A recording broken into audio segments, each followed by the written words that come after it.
Kama unapitia maumivu makali sana ya mifupa, basi pendelea kutumia maziwa, mtindi, samaki wadogo pamoja na mboga za majani.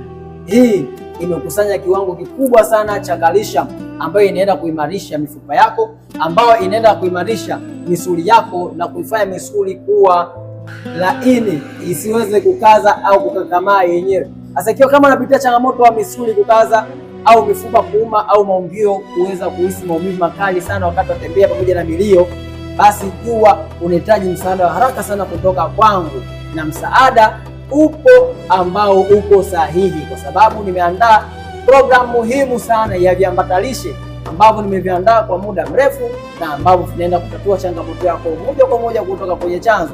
Usisubiri changamoto yako ikue hadi kiasi ambacho unaambiwa ufanyiwe upasuaji, kwa sababu unaweza kuiponya hapo hapo ilipo kama utaamua kutumia viambatalishe vyangu. Wasiliana moja kwa moja ili uweze kuvipata hivi viambatalishe na kuondoa changamoto yako moja kwa moja. Usisahau kufollow akaunti hii na kushare video hii watu ambao unawapenda.